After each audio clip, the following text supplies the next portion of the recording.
Petunjuk itu selalu ada.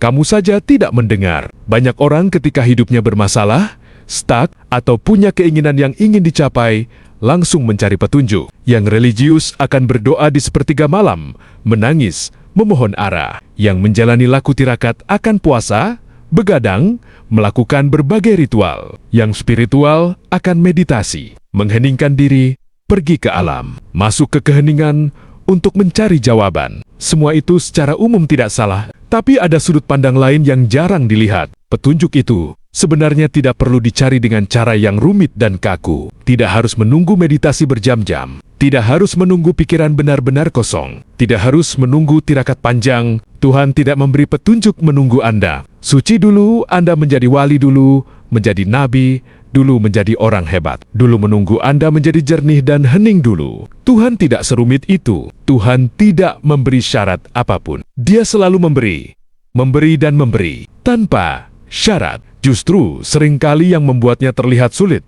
adalah pikiran kita sendiri. Kita percaya bahwa petunjuk baru datang kalau kita sudah melakukan ini dan itu. Kita membuat standar sendiri, lalu kita terjebak di dalamnya. Padahal, tanpa semua itu pun, petunjuk sudah ada. Petunjuk itu hadir setiap hari, bahkan bisa setiap jam, bahkan setiap menit. Tapi kita tidak menyadarinya. Kita terlalu sibuk dengan pikiran, terlalu bising di dalam kepala, terlalu fokus mencari sesuatu yang jauh, sampai tidak melihat yang sudah ada di depan mata. Bukan Tuhan tidak memberi petunjuk, tapi kita yang tidak mendengar. Seperti kisah Nabi Muhammad saat menerima wahyu. Banyak orang mengira petunjuk itu hanya pada kata Iqra. Padahal sebelum itu sudah ada banyak petunjuk yang datang. Dorongan kuat untuk menyendiri di gua, kegelisahan batin, dorongan akan pencarian makna. Itu semua sudah bagian dari petunjuk. Iqra hanyalah puncaknya, bukan awalnya. Artinya,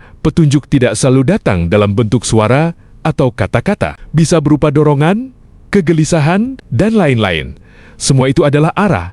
Semua itu adalah petunjuk. Jadi, bukan kita yang harus memaksa mencari, tapi kita yang perlu belajar peka. Bukan menunggu kondisi khusus, tapi menyadari apa yang sudah terjadi sekarang. Karena sebenarnya, petunjuk itu tidak pernah berhenti. Yang berhenti hanya kesadaran kita untuk mendengarnya. Petunjuk itu selalu ada, kamu saja tidak mendengar.